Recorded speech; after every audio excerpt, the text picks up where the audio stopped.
Good afternoon. We're glad to be with you and to discuss the subject that's been assigned. It's always a pleasure to come back here to Winter Park, the South Seminole congregation, to be with you, good brethren, and those who are visiting, and to enjoy the fellowship of the occasion as well as the great lessons. I say a hearty amen to each one of the lessons we have heard today, and look forward to more to come this afternoon. But these are some serious subjects, and yet they're subjects that oftentimes have been glossed over in various places or avoided because of either the complexity or the sensitive nature of some of the material you deal with. And the moral climate of our nation is, as Yogi Berra used to say, it's never been this late before. Things are just in a terrible condition, morally speaking, and a lot of it has to do with what's been described this morning, particularly the utilitarian view of ethics, but not only that, hedonism in general, atheism, all of the various false philosophies. Tom Warren used to tell us on a regular basis, and so did Brother Roy Deaver, that all of us are philosophers. Whether we recognize it or not, we're philosophers. We have our own worldview. That is, how we think the world is supposed to work. The Bible is about providing us God's view of the world and what reality really is. What is real reality? And it is from God's perception because, after all, He created it. And the more we study and the more we learn and apply ourselves to the Scriptures and apply the Scriptures to ourselves, we come to have a greater grasp and appreciation for the reality that God has given us. Some folks say reality is simply a matter of personal perception. And I like the story that was recorded by R.C. Sproul some years ago, in which he said this young man was being audited, and he had not paid income tax for several years, since graduation from college. And the auditor asked him, why had he not done so? And he said, well, I learned in college that perception is reality, and that if it's not important to you, it's then not important. And the auditor responded, well, when you're sitting in your jail cell, just perceive yourself to be somewhere else. Well, reality has a tendency to hit us hard. My subject is calling abortion choice. On any given day in the United States, you'll hear some radical female screaming, "My body, my choice," or setting out some similar mantras that supposedly establish her right to an abortion. Often connected with these are threats and even acts of violence being perpetrated by some in the abortion rights movement to further these claims by intimidation. The mythos behind this phraseology is the assumption that one always has sovereign control over his own body, and that is simply false. We have heard it said that you cannot legislate morality, and yet our very legal system stands on the premise that morals can be legislated. For example, we have laws against murder, laws against theft, laws against felonious assault, laws against conspiracy to commit fraud, and all sorts of other laws that pertain to moral issues. We cannot take illicit drugs without violating existing laws. Prostitution, for the most part, is a forbidden enterprise. We're not at liberty to drive our automobiles at any speed that we wish, or to tank up with alcohol and then do so and avoid all the consequences thereof. Sexual abuse of children is forbidden and subject to punishment under the law. And so the rubric, my body, my choice, is false. It's a falsehood.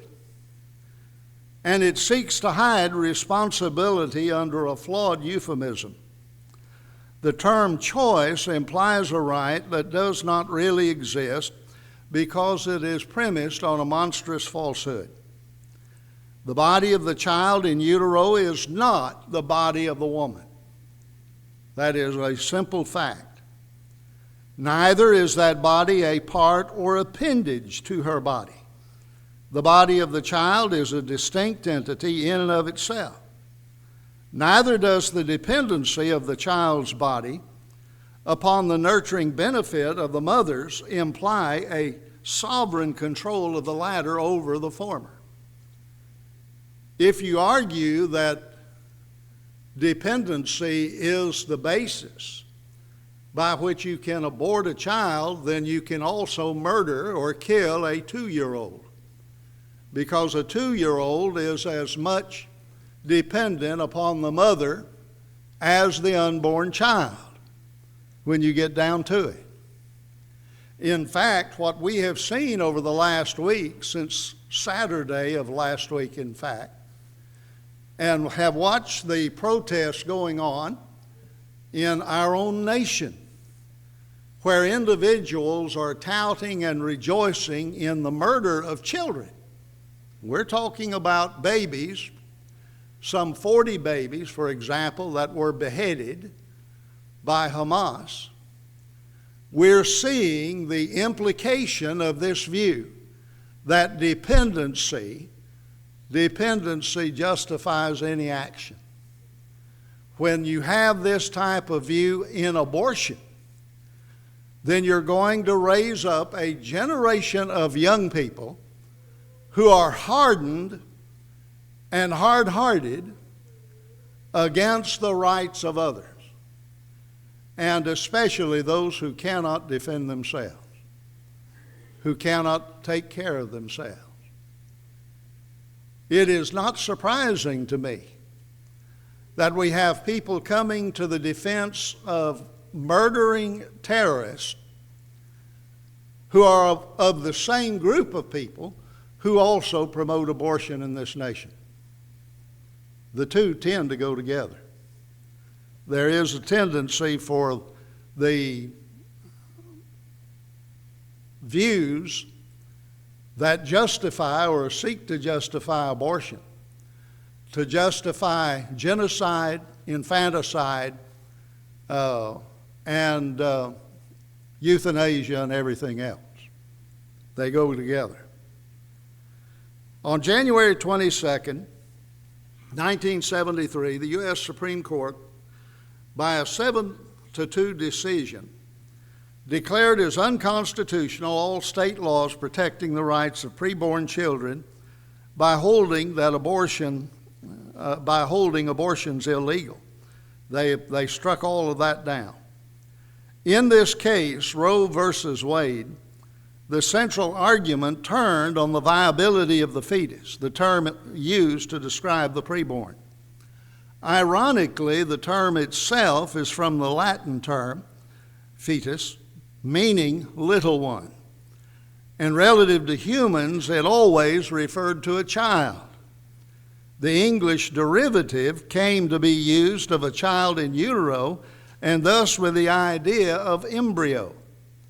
Viability itself was generally considered to be the time in which the baby could successfully live outside of the womb, being no longer dependent on the mother, which has traditionally been held to be by the end of the second trimester or shortly thereafter. Some, however, have tried to push the matter to cover the entire length of the pregnancy, and even beyond that, to promote late or full-term abortion. The idea of viability is at the heart of the issue, as was decided by Roe v. Wade. And by the way, the woman who came out in that particular case pushing for the pro-abortion movement later admitted that she lied and wanted it overturned, wanted the decision overturned, that she had even lied under oath, and yet the justices would not reconsider. The subject of personhood, which ought to have been the primary focus, was wrongly and illogically ignored in the legal debate. Also, that of viability was sadly truncated to hide the ultimate consequence of the decision, as viability could easily be construed as involving all ages of child development without limitation. There is a sense in which you could argue that any child under 18 years of age is not viable, given some of the arguments that were made in the case of Roe v. Wade. This is the reason why some advocates of abortion are pushing for late and even full-term abortions with the aborting of children in the very act of being born. Extreme neo-Malthusians, and this is another philosophy that has raised its ugly head over the last 50 years. In fact, it goes back 200 years almost. But they've seized upon the idea of viability as a basis for reduction of world population by the elimination of all unwanted children through legal infanticide and euthanasia. Children who cannot be taken care of are then viewed as disposable. Malthus believed that world population was a threat to the planet and to the long-term existence of the human race. He advocated a reduction in population by natural processes. For example, if there were pandemics like we just went through with COVID, then the government simply would not intervene. We just don't do anything about it, let nature take its course. Of course, the basic assumption is that then the weak will die out and leave the strong, and that's better for the human race. That was part of his thinking. Neo-Malthusians take that one step farther. Neo-Malthusians have taken this idea of reduction of world population, but that governments must be active in actually bringing it about through the process of sterilization for certain people, through the process of eradication of unwanted people, individuals who are considered eaters and not productive in society. Ever heard that phrase? That the human race is made up of too many eaters? Henry Kissinger made that statement a few years ago, and it's been made by Carl Schwab and a number of others over the last few years. We've got to reduce the number of eaters, and abortion is viewed as one of the means of accomplishing this. And the advocates of this have even praised the Chinese when they had the practice of mandatory abortion after the birth of one child. And so the reported cases of abortion averaged roughly 1.5 million per year in each of the years following the Supreme Court's decision. By the term abortion, I refer to the act of medically or surgically ending a pregnancy by the intentional killing of the baby in the womb. I do not, therefore, refer to spontaneous abortion, which entails a condition wherein the baby is aborted accidentally, often due to disease or some unintentional physical injury. The scientific debate over abortion, if you've noticed, has virtually come to an end. Such is the current status or condition in the science community. You do not read much anymore where abortionists are contending that the child is not a child. You just simply don't. In fact, I pointed that out in a Facebook post about 4 years ago. I had one man that tried to take me to task on it, and I said, now you've come up with a source within the last 5 years of a reputable scientist who is arguing that position. He could not find it, not one source. And the debate on that end of it is over with.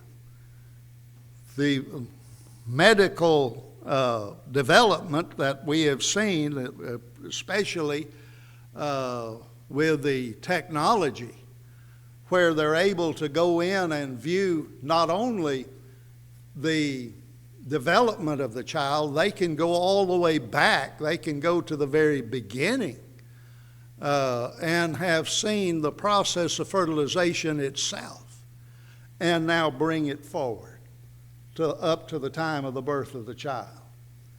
And the evidence is just overwhelming. But it's been that way for a number of years now. Dr. Jerome Lejeune, the former professor of fundamental genetics at the University of Descartes in Paris, France, stated unequivocally over 40 years ago that, quote, each individual has a very unique beginning, the moment of its conception.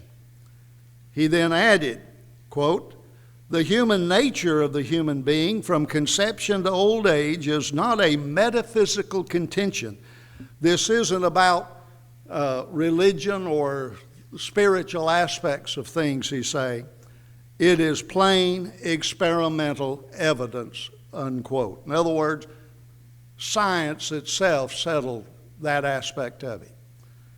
Likewise, Jaime Gordon, the late professor of the Department of Medical Genetics at the Mayo Clinic, said this, quote, by all the criteria, life is present from the moment of conception, unquote. In fact, the issue of life has been settled for some time, or when it begins, has been settled for some time, so that President Ronald Reagan could boldly focus on the real issue by writing, quote, the real question today is not when human life begins, but what is the value of human life, unquote. C. Everett Koop also did a tremendous amount of writing along this line, and he concluded without equivocation that life begins at conception, at the very point that the egg of the woman is fertilized by the sperm. That begins life.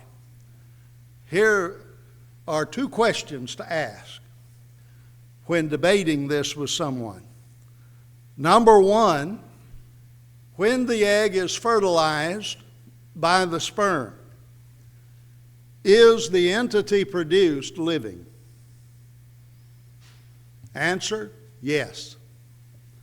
Two, is that entity human?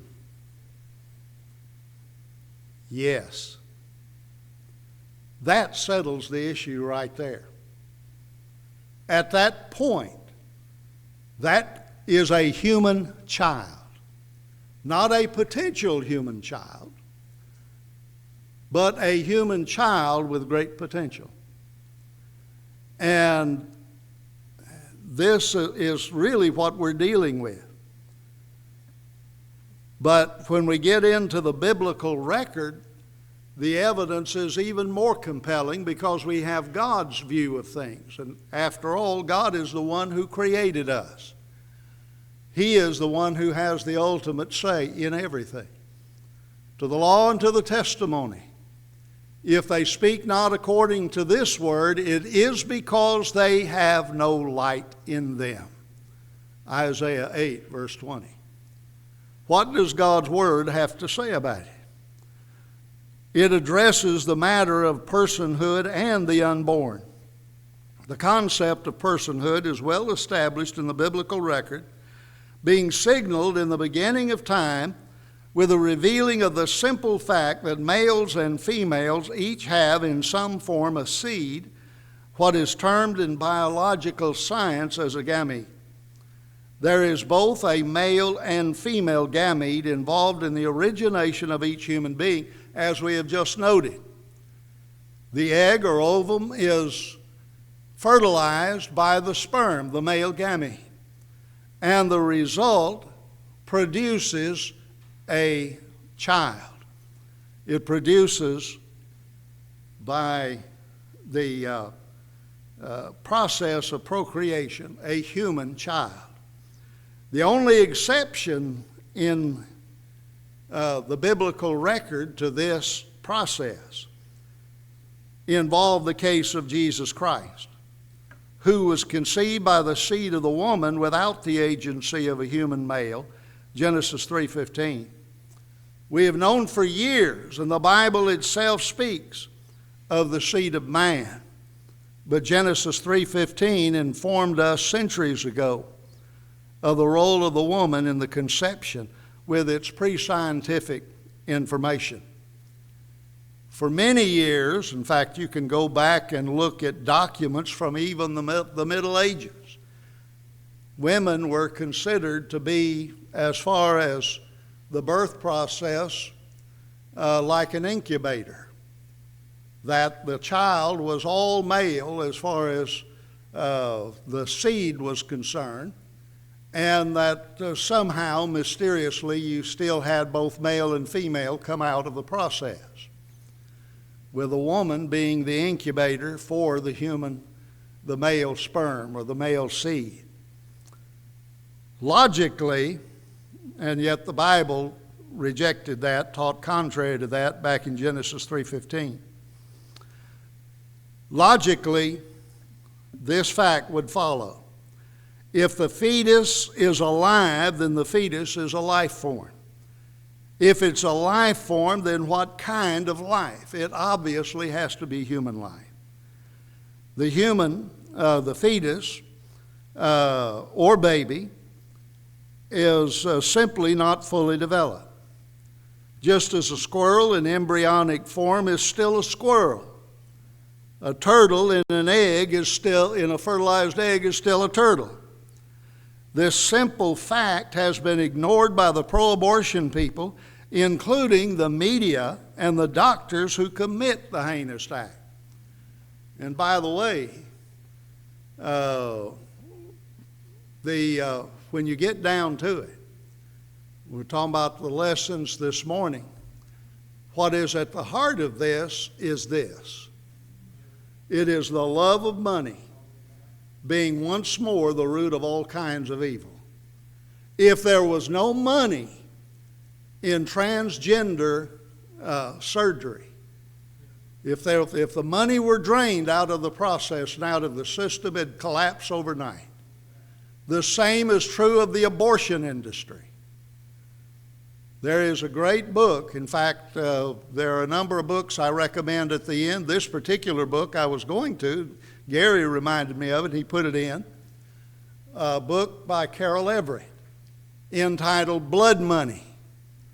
She had owned several abortion clinics. She got out of it after she came to understand the evil of what she was doing. And she wrote this book exposing the industry and how it preys upon people financially and so on for the benefit of the abortion doctors and those who live off the system.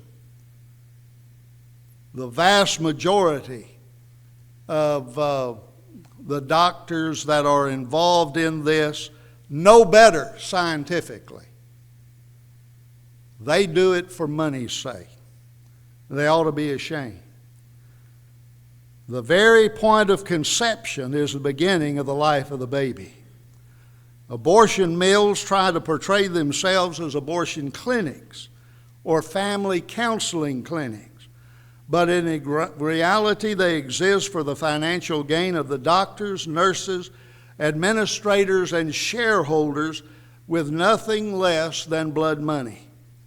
They are not for the benefit of the supposed patients. It's not about health care and never has been, especially not for the innocent babies being slaughtered, but also neither for the women seeking abortions. Many times they are even lied to about the nature of what they're going to go through, and especially about the emotional consequences that are going to haunt them for the rest of their lives, and especially unrepented of will haunt them throughout eternity. They will be reminded of it every second, so to speak, if you could speak of eternity in that respect, of the evil that they've committed, that they have been led into by virtue of what they're going through. Many of the latter often are manipulated into the activity and not given all of the facts pertaining to long-term physical, emotional, and spiritual damage, the alternatives that they could have made use of. Spiritual and ethical counseling are totally neglected. Adoption ought to be made more easily available in our nation for good families seeking children.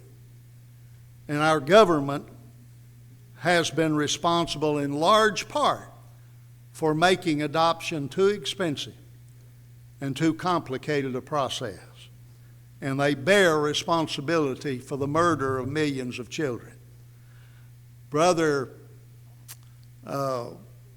Winford Claiborne some years ago brought up to me in the 1980s, he was going over the statistics at the time, and he said, Brother Denham, we have aborted our future. We have aborted our future. He said, even if you considered that a certain percentage of those aborted would wind up on welfare and so on and have health issues and stuff, the vast majority of the children would not have been. And he said the vast majority would have become part of the tax base for the nation. He said just from a financial standpoint, we have destroyed this nation. Right now, they're claiming Social Security is going to be bankrupt in how many years? 20 or 30, they say it's going to be. Personally, I think it's already bankrupt. But in 20 or 30 years, so think about it. You're putting money in 20, 30 years from now, it's gone. Social Security, all of that collapses. Why is that happening? Well, you have the baby boomers, like me, who are on up in years. And by the way, I'm not in the Social Security system so far. But the baby boomers who are requiring more and more of the total budget. And yet there are fewer taxpayers into the system. Taxpayers are missing that were needed to help provide for the baby boomers that are coming right now and in the next 15, 20 years for their retirement. That's the reality of the thing. But not only have we damaged our future economically, we have damaged our future as far as its creative ability. How many doctors, how many mathematicians, how many scientists, how many artists, how many scholars of genuine, and I'm talking about individuals who can really be productive for society, will no longer or will not be there simply because the decision was made to abort a child supposedly unwanted. The Bible condemns murder, and I lay out the case and the rest of the material, it's in the book, on the matter of abortion being murder. And it is murder. And one of the most impressive arguments, in fact, there are several arguments made, but one of the most impressive arguments has to do with the incarnation itself. And I just want to give this and close. In Matthew 1, verse 23, Matthew says, or the angel says in the text, the angel Gabriel, that, behold, a virgin shall be with child, and shall bear a son, and they shall call his name Emmanuel, which is translated God with us. Now listen to the prophecy in Isaiah 7:14. Behold, the virgin shall conceive and bear a son, and shall call his name Emmanuel. What do you catch there? Isaiah's prophecy was that the virgin would conceive, shall conceive. Isaiah's prophecy is that she'd conceive. The inspired commentary and fulfillment, as given by the angel Gabriel, is the virgin shall be with child.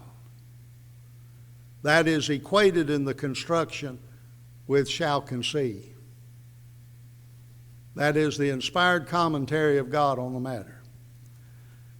Some years ago, I heard another gospel preacher make this observation. He said, if the rubric for abortion were true, then Mary could have aborted Jesus at any time and that not be evil. He said, can you conceive of that? Thank you.